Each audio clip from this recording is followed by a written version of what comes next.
Fala, meus considerates. Sou eu mesmo, professor Wesley. Você já sabe, nós estamos aqui tratando de revoluções inglesas, falando mais atentamente sobre revolução industrial.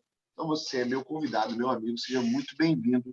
Na nossa última aula, eu falei sobre artesanato, manufatura e maquinofatura, e agora nós vamos entrar no processo da revolução industrial em si. Você sabe, você já entendeu, que a Revolução Industrial é um processo que traz sobre a sociedade transformações estruturais profundas, você lembra disso? E para ficar mais fácil o estudo, o aprendizado, para ficar mais fácil a compreensão desse processo, nós periodizamos, a gente divide, a gente faz uma periodização da Revolução Industrial em 3 grandes períodos. Eu queria já, desde esse momento, já fazer com você uma consideração que essa é uma das periodizações possíveis, inclusive periodização essa que já ficou para trás, né? Que você vai perceber aqui, ó, que nós temos apenas aqui 3 revoluções industriais: primeira, segunda e terceira revolução industrial.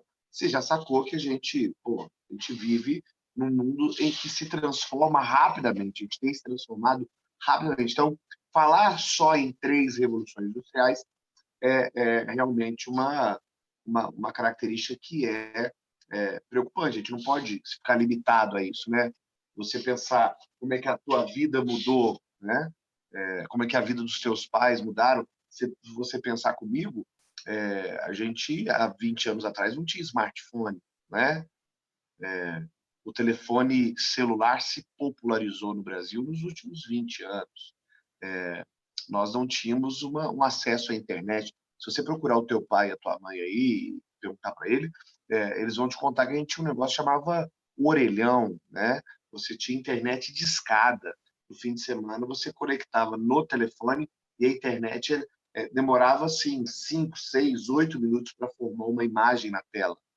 Hoje, você manda um WhatsApp, a pessoa visualiza em 5 segundos e já está bolado, né? Então, nós tivemos, assim, grandes avanços tecnológicos muito intensos no último século, para que a gente possa falar hoje só em 3 revoluções industriais, saca? Mas a nossa apostila traz para nós aí, ó, primeira revolução industrial, a primeira metade, né, do século XIX, então, finalzinho do século XVIII, início do século XIX, principalmente na Inglaterra, né, uma revolução industrial que está ligada ao carvão e ao vapor. Olha aí para você ver, ó, os grandes teares ingleses, tá vendo? Aqui eu tenho uma grande fornalha alimentando essa caldeira aqui, ó, isso aqui é uma caldeira que fazia com que grandes pistões se movimentassem e movimentassem os teares. Então, tá aqui. Quando a gente fala de segunda revolução industrial, você percebe que a ilustração que se coloca aqui, ó, a fábrica da Renault em 1932, nós estamos falando aqui do motor a combustão, né, do uso do petróleo, e houve uma grande evolução nos transportes, né? É aqui que a gente vai ter o desenvolvimento da geladeira, do rádio, dos transportes, aí, as grandes ferrovias, os automóveis, os barcos a vapor, os barcos a combustão, a chegada da eletricidade. Então, todos esses processos, todos esses movimentos são englobados aí na segunda revolução industrial, que vai ser a segunda metade do século XIX até o início do século XX, né? E aí a gente tem a terceira revolução industrial, que está aí, né? Que vai ter o advento da eletrônica, da automação e de todo esse processo. Esses são as três periodizações. É importante que você entenda que essa é uma periodização possível, ok, meu filho? E que nós, provavelmente, muito ali na frente, que os seus filhinhos, os seus netinhos, ao estudarem história, vão perceber que nós já passamos por muitas outras revoluções, além dessas que a nossa apostila nos apresenta, ok? Aqui, ó, fez uma tabelinha, eu gosto muito dessa tabelinha, eu gosto desse tipo de tabela para que a gente possa fazer um comparativo, ok? Então, está aqui, ó, um quadro comparativo das 3 revoluções industriais. Então, eu tenho aí, ó, a primeira revolução industrial, século, deixa eu puxar aqui que não estou dando para enxergar, século XVIII ao XIX, final do século XVIII, início do século XIX. Avanços tecnológicos, máquina a vapor, locomotiva, telégrafo, uso amplo do ferro, a máquina de fiar, que eram os grandes teares, né? A fonte de energia principal era o carvão mineral. Nos transportes, nós temos navios e locomotivas a vapor. E os principais países envolvidos nesse processo, Inglaterra, Prússia, França e Bélgica. Mas a campeã é a Inglaterra, tá, moçada? A Inglaterra é a grande campeã, tá? Já na segunda Revolução Industrial, que vai da segunda metade do século XIX, para você que é gente da história sabe que nós estamos falando do século XIX, de 1800 de 1900, né? Até metade do século XX. Então, aqui a gente vai ter a fabricação do aço, a revolução técnico-científica, ou seja, automóvel, lâmpada, rádio, cinema, televisão, progressos na saúde, atribuídos antibióticos e vacinas, cara, né? Olha que tema bacana aqui. Nós temos o desenvolvimento da penicilina. Inclusive, quando você estuda a Primeira Guerra Mundial, você vai se tocar que esse momento aqui é um momento que o mundo chama de Belle Époque. Belle Époque. Ou seja, uma bela época. É a sensação que o ser humano tem de que ele é a última bolacha do pacote. É a sensação que o ser humano desenvolve de que realmente ele é fabuloso, extraordinário, que ele vai resolver todos os seus problemas, e acaba que a Primeira Guerra Mundial virá para botar assim uma pá de cal nesse sentimento que a humanidade tinha de que estava muito melhor. Então, segunda Revolução Industrial, né, já vai se espalhar para os Estados Unidos, para a Europa Ocidental, para a Rússia, para o Japão, né? Nós temos aqui um período que chama período Meiji, onde os japoneses começam o seu processo de modernização, a Rússia tenta o seu processo de modernização, os Estados Unidos se tornam também uma grande potência industrial. Então, está aqui. As fontes de energia serão carvão mineral, petróleo e energia elétrica. Os principais transportes agora, nós temos navios e locomotivas a vapor, mas esse vapor é produzido a partir de motores a diesel, importante isso, tá? Os automóveis, também o desenvolvimento dos aviões, nosso querido Santos Dumont, né? Tá aí o nosso querido inventor brasileiro, está nesse bojo aqui. E a terceira Revolução Industrial, metade do século XX até os dias atuais, então eu já te disse isso, né? Você percebe que é muito tempo e muita tecnologia, muita transformação para ser só a terceira Revolução Industrial. Então, a gente tem os computadores, sistemas de telecomunicação, tecnologia aeroespacial, engenharia genética. E aí agora a gente tem todas as fontes de energia dos períodos anteriores, mas agora a gente tem energia nuclear, gás natural, fontes alternativas, como a gente viu hoje o crescimento da energia eólica, da energia solar, né? Os navios cargueiros, ou seja, nós temos uma expansão do tamanho dos navios, nós temos uma tecnologia muito maior na aviação para transporte de passageiros e de cargas, trens de alta velocidade, uma modernização dos automóveis, né? E aí a gente tem agora uma expansão muito maior dessa terceira revolução industrial. Vamos dar uma olhadinha no que está escrito nesse texto aqui, ó. Desde o início do uso das máquinas, do processo produtivo, até os dias atuais, grandes mudanças tecnológicas passaram a influenciar a vida humana. Estima-se que somente nos últimos 100 anos o homem tem introduzido mais inovações tecnológicas no mundo do que a somatória do que ocorreu em todos os séculos da história. Alguns historiadores dividem o processo evolucionário ocorrido nos últimos 3 séculos, como a gente viu anteriormente. Outros falam em revoluções tecnológicas como desdobramento de uma única revolução industrial. As duas opções são possíveis. Então, tem gente que fala que houve uma revolução industrial e avanços tecnológicos dentro dela, e tem gente que vai dizer que são várias revoluções tecnológicas. Esse fator aqui é um fator que provavelmente você vai encontrar nas suas provas. E é um fator que é importante você ter guardadinho aí no seu HD, quando a gente fala de evolução industrial, que são os fatores do pioneirismo inglês. Pioneirismo bonitinho é quando o sujeito é o primeiro a fazer qualquer coisa.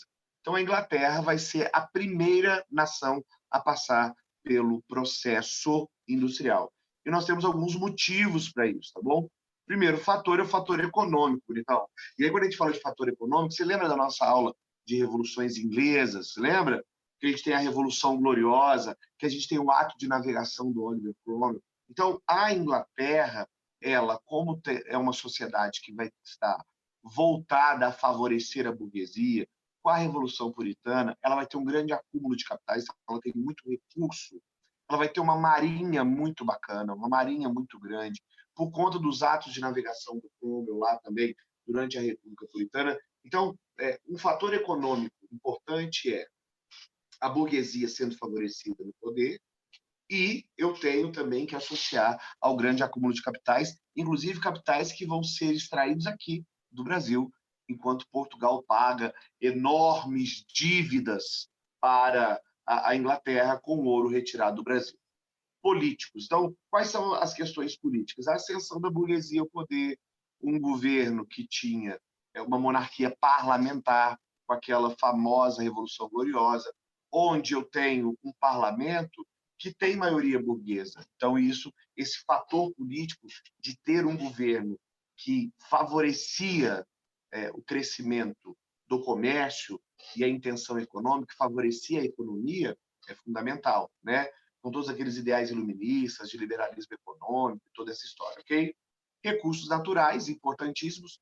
A Inglaterra ela tinha extensas, gigantescas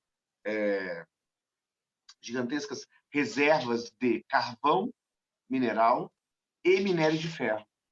Ou seja, no momento em que você vai fazer indústria, em que você precisa de grandes peças de metal, de fundição, de vapor, isso é fundamental. E nós temos aqui também as questões sociais, isso aqui é importante, olha só. Há um movimento na Inglaterra que chama Leis de Cercamentos, Enclausury Acts. Tem até uma questão aqui na apostila de vocês. Aqui, ó, vou mudar aqui para você ver. Ó. Olha só essa questão aqui da página 15. Olha essa aqui, a questão 8. Ó. Olha aí, tá vendo? Ó? Enclausury ou cercamento foi. Então, deixa eu explicar o que foram as leis de cercamento. As leis de cercamento foram um processo onde a coroa inglesa, isso, cara, eu estou dizendo, século XVII, ok? Não agora, a partir do século XVII. A coroa inglesa determinou que todas aquelas terras que não tinham proprietários, ou seja, terras que eram consideradas terras comunais, então toda aquela terra que não tinha um registro, passaria agora a ser do Estado, e o Estado iria dar posse a essa terra para que ela quisesse. O Estado, então, pega as famílias que estão nessas terras, famílias de camponeses, que estão nessas terras. Por quê? Porque eles foram expulsos dos feudos, porque eles não têm lugar para morar, então eles se estabeleceram ali. A coroa toma essa terra dessas pessoas, expulsa essas pessoas ali e dá essas terras para criadores de ovelhas. Inclusive, tem um autor que chama Thomas Morris, que escreve um livro chamado Utopia, e nesse livro, fazendo uma crítica a esse movimento, ele desenha uma cena de que ovelhas comendo seres humanos. Saca a ideia? Ou seja, se eu expulsei as pessoas para fazer esse campo aqui agora, para criar ovelhas, porque vai dar lã, e a lã vai favorecer a indústria têxtil, que dá muito lucro, eu estou preferindo as ovelhas às pessoas. Então, Thomas More cria essa sociedade utópica onde as ovelhas comem os seres humanos, ou seja, as ovelhas são mais importantes que os seres humanos. Então, eu peguei essa população, tirei ela dali, e para onde que esse cara vai se o feudo não aceita ele, se não tem outra terra? Ele vai para a cidade. E quando a Revolução Industrial acontecer, esse cara vai ser mão de obra. Então, a Inglaterra tinha condições econômicas, a Inglaterra tinha condições sociais, a Inglaterra tinha condições políticas, a Inglaterra tinha condições naturais com minério de ferro e com carvão, e ela tinha mão de obra abundante. Todos esses fatores fazem com que a Inglaterra seja a grande pioneira no processo da Revolução Industrial, ok? Então, vamos ver essa questãozinha aí, ó. Enclausury, ou, gostaram do meu inglês? Enclausury, ou cercamento foi um processo de transformação de antigas áreas de produção em pastos. Essa é a alternativa, letra A, ok? A substituição de grandes domínios rurais pelos pequenos? Não, pelo contrário. Eu peguei a terra que era dos pequenos e entreguei ela para os grandes, ou seja, eu aumentei ainda mais a terra de quem já tinha, tá? A situação que provocou concentração de mão de obra agrícola? Não, pelo contrário. Ela causou a migração para as cidades, ela causou a ida da galera para as cidades. D, um fenômeno exclusivo da Inglaterra, não ocorrendo em nenhum outro país. Mentira. Nós teremos fenômenos como esse, de expulsão de grupos de pequenos camponeses da terra, em muitos lugares, inclusive no Brasil. tá? Inclusive no Brasil. Nós teremos aqui no Brasil uma lei que chama Lei de Terras, datada de 1850, em que Dom Pedro II garante que nem os escravos que uma vez seriam alforriados ali na frente, nem os imigrantes que viriam de outros países, e muito menos você, seu pobre pé rapado, teria acesso à terra, tá? Um fato ocorrido somente no século XIX em virtude da degradação do mercado consumidor. Não. Esse é um processo que começa no século XVII e se estende até o século XIX, ok? Então, alternativa A. Finalizando agora, bonitinho, a gente fala aqui de revoluções dentro da Revolução. Você podia colocar aqui também, ó, consequências da Revolução Industrial, ok? Você entende que uma revolução como essa, ela não vai ter repercussões apenas na economia? Você concorda comigo que a Revolução Industrial ela é uma revolução econômica? Uma revolução econômica, mas que ela tem um impacto muito grande na tecnologia, na ciência. Nós temos uma produção tecnológica que se acentua muito rápido, então há um crescimento tecnológico, há um avanço tecnológico. Aquilo que o ser humano demorou aí 1.500, 1.800 anos para evoluir, nos últimos 200 anos da nossa civilização, nós temos avanços fantásticos, extraordinários, o tanto que o homem tem a sensação de que realmente ele vai viver uma condição assim sensacional. Nós temos uma outra revolução também, um outro processo, que é a revolução social. Revolução social no sentido de que eu tenho, a partir desse momento, uma mudança no eixo econômico, uma mudança no eixo, uma mudança no eixo social, em que a terra deixa de ser o único sinal de riqueza. A terra deixa a terra, quem detém a terra não necessariamente vai ser o único rico, saca? Ou seja, a Revolução Industrial ela cria uma nova figura, que é essa figura do dono da fábrica, do dono daquilo que o Karl Marx vai chamar de meios de produção. Então, eu tenho aqui agora uma mudança na maneira como a força de trabalho se organiza. Eu tenho uma mudança profunda e drástica na maneira como a sociedade vai se organizar para produzir e distribuir riqueza. E é exatamente isso que a gente tem nesse material aqui da página 16, onde nós temos um trecho que faz referência ao nosso tio Karl Marx, que vai, ao olhar esse mundo industrial, vai fazer algumas ponderações. Como, por exemplo, a primeira ponderação que ele faz é que vai haver uma divisão aqui entre uma galera que é dona da mão de obra e uma galera que é dona do meio de produção. Ou seja, a Revolução Industrial causou uma separação entre o meio de produção e a mão de obra. O que é meio de produção, velho? Meio de produção é a máquina. Meio de produção é o forno. Meio de produção é a escola. Ou seja, é o meio pelo qual se produz alguma coisa. Então, a sala de aula, a tua escola, é um meio de produção. Mas esse meio de produção precisa de mão de obra. Quem é a mão de obra da tua escola? O professor. Então, agora, o professor, ele vende, a mão de obra se tornou um produto. Então, o professor vende a mão de obra para a escola.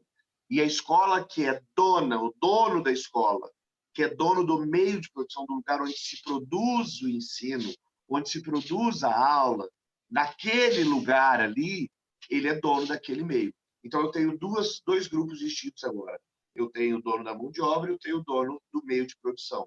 O Marx chama o dono da mão de obra de proletário e chama o dono do meio de produção de burguês. Então, eu tenho agora o burguês, a palavra burguesia ganha uma nova conotação, um novo significado. Burguês é o cara que tem os meios de produção e proletário é o cara que tem a mão de obra. Você concorda comigo, cara, que a Revolução Industrial é que causou isso? Porque se você pensar num artesão, num sapateiro, o sapateiro ele tira o molde do pé do sujeito, ele corta o couro, ele cura o couro, ele fura onde vai passar o cadarço, ele corta a sola, ele costura a sola, ele cola ela. Ou seja, ele sabe todo o processo. Já na Revolução Industrial, no processo industrial, eu tenho agora uma produção em série, né? Eu tenho uma produção em linha. Então, para que a fábrica seja mais produtiva, para que a fábrica seja mais eficaz, para que a produção seja mais racionalizada, o que eu faço agora? eu crio agora uma escala comercial. E aí eu faço uma divisão do trabalho. Então, numa produção de sapato, por exemplo, eu vou ter um sujeito que só corta o couro, o outro que só fura o couro, o outro que só passa o cadarço, o outro que só corta a sola, o outro que só costura a sola no couro, o outro que só costura o couro na lingueta, o outro que só passa o cadarço, o outro que só confere se está tudo certinho, o outro que embala o sapato e o outro que coloca o sapato no caminhão. Percebe que eu dividi o trabalho de uma maneira que nenhum dos trabalhadores sabe mais fazer um sapato. Eu tenho um cara que só prega um botão, eu tenho um cara que só costura um pedaço, eu tenho um cara que só arremata o sapato, eu tenho outro cara que só coloca ele na caixa. Eu fiz um sistema que é muito mais produtivo, que produz muito mais rápido, mas, segundo Marx, esse processo ele aliena o trabalhador. Ele aliena o trabalhador e ele enfraquece o trabalhador, uma vez que é difícil você achar alguém que faz um sapato inteiro, mas é muito mais fácil você achar alguém que bota um sapato numa caixa. Então, a mão de obra passa a ser mais barata, porque eu encontro uma mão de obra disponível. Se você não quiser fazer aquele trabalho por R$ 10, eu encontro quem faça por 9. E se você não quiser fazer por 9, eu encontro quem faça por 8, porque eu tenho muito mais mão de obra do que trabalhador, saca? Então, nesse processo, eu tenho dois grupos sociais. Eu tenho um grupo social que é o dono da mão de obra, que eu chamo de proletário, e eu tenho um grupo social que tem os meios de produção, que eu chamo de burguês. O Marx vai dizer que essas são as duas classes sociais, as únicas duas classes sociais que existem na sociedade. E essas classes sociais vão lutar. Vão lutar por quê? Porque a única coisa que produz riqueza, segundo o meu amigo Marx, é o trabalho.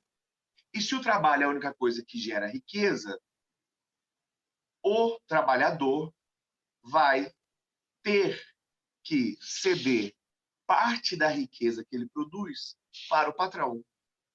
Ou seja, eu montei uma escola e o professor que dá aula na minha escola, ele produz um número de riqueza. Suponhamos aqui, ok? Se o professor trabalha aí na sua escola e que por cada aula que ele ministra, o seu pai paga R$ 100 para a escola. Mas esse professor ele não vai receber R$ 100. Esse professor ele vai receber R$ 30.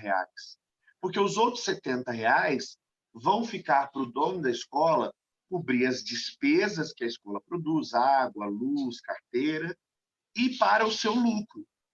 Ou seja, o lucro do dono da escola ele é maior na medida em que ele pague menos para o professor. Então, quanto menos o professor receber, quanto menos for o salário do professor, quanto menos for o salário do proletário, maior é o lucro do dono da fábrica. Volto a dizer para você, essa é a visão marxista bonitinha. Professor, mas eu não concordo com isso. Muita gente não concorda. Professor, eu acho que é assim mesmo. Também tem muita gente que concorda. Mas aqui eu não estou para fazer você concordar ou discordar. Eu estou para te explicar o que é que o cara falou. E o cara falou isso. E há uma luta de classe. Que luta de classe, então? O proletário querendo receber cada vez mais, o burguês querendo pagar cada vez menos. E isso vai gerar um conflito. Conflito esse que vai gerar vários movimentos. Movimentos como o ludismo, deixa eu ver se tem aqui para vocês. Se não tiver, eu vou pegar aqui para você algumas.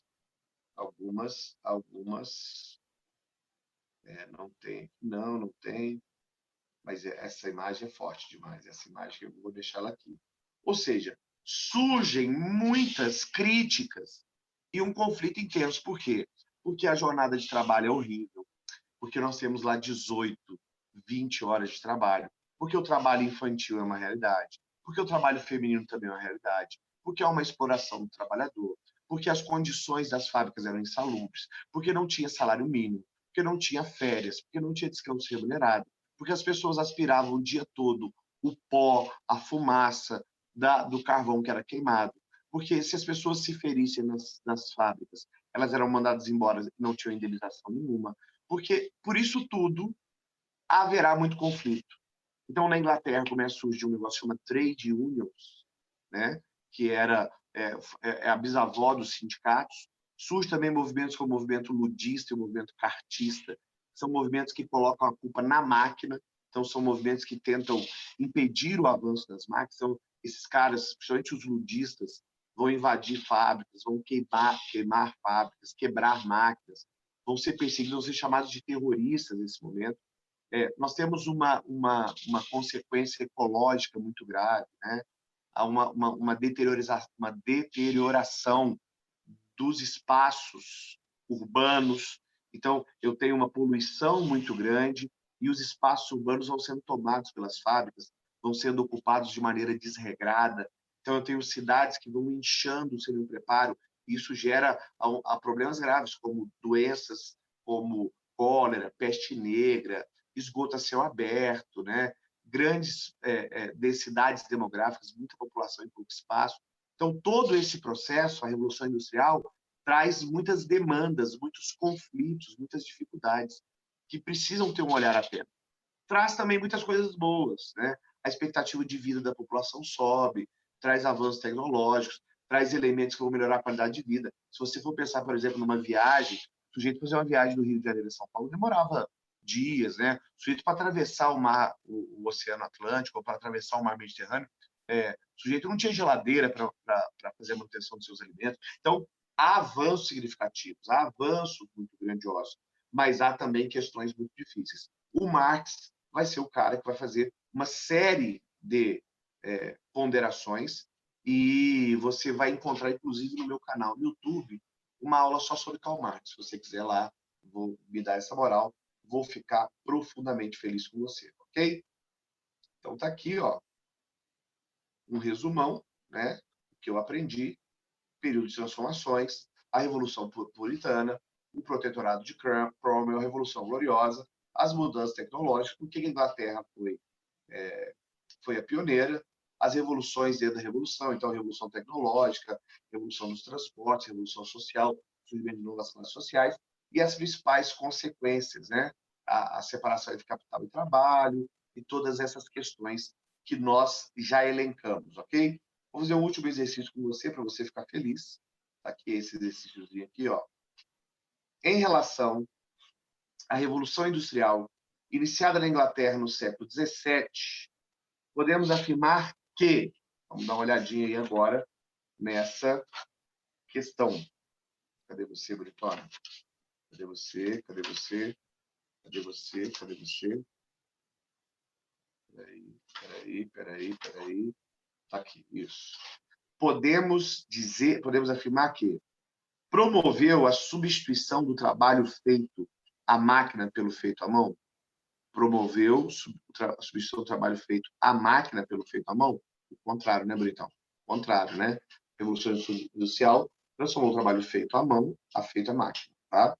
Mudou profundamente a vida do homem, que deixou de ser dono de seu tempo, como eram anteriormente os artesãos. Verdade, tá? Existe, inclusive, aqui... Então, é a letra B, tá, queridos? É a letra B.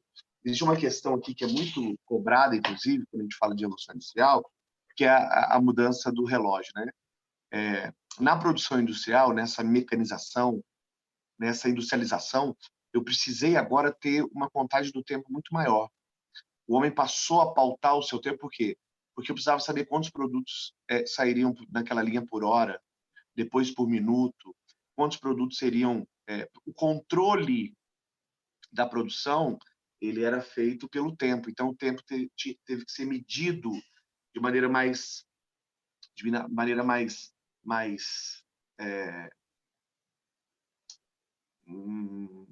não é didática, não é dinâmica, de maneira mais precisa. Olha, viu como a palavra voltou? De maneira mais precisa. Então, se você fosse numa cidade, mesmo nas grandes cidades, o que regulava o tempo daquelas cidades era o sino. Quando era 7 horas da manhã, batia 7 vezes, 8 horas, 8 vezes, 12 horas, 12 vezes, depois 1, 2, 3, 4. Ou seja, era o som do sino de hora em hora. Quando as cidades passam a se industrializar, aquele sino lá na Praça Central, ele é trocado por um relógio. Porque as pessoas agora precisam de uma precisão maior. Porque na fábrica eu preciso saber quantos produtos aquele trabalhador está produzindo naquela hora, naquele minuto. Porque senão eu preciso trocar aquele trabalhador. Eu preciso monitorar, porque o importante agora é produzir muito. O importante agora é fazer com que a produção cresça. Você entende que agora eu terei países que vão produzir muito mais do que eles consomem. Porque não adianta nada eu produzir muito se eu não tiver para quem vender. Então, agora começa uma corrida por mercados consumidores. Porque não adianta só eu produzir muito. Então, eu fiz a minha revolução industrial, eu troquei a manufatura pela manufatura, agora eu tenho um monte de gente aqui produzindo, mas o meu mercado interno, as pessoas que moram no meu país, não conseguem consumir tudo que eu produzo. Então, eu preciso de outros países, de outros lugares, para que eu possa vender. E aí tem um monte de gente nesse barco agora, né, cara? França, Inglaterra, Alemanha, Rússia, Estados Unidos, está todo mundo nesse barco. E aí vai todo mundo querer garantir o seu espaço para vender os seus produtos. E isso aí, garota, daqui a pouco vai dar problema. Mas isso aí é tema para uma próxima aula, ok? Espero que você tenha gostado, espero que você esteja feliz, espero que você fique contente e pimpão. A gente se vê na próxima aula, tá, queridão? Um abraço e até mais.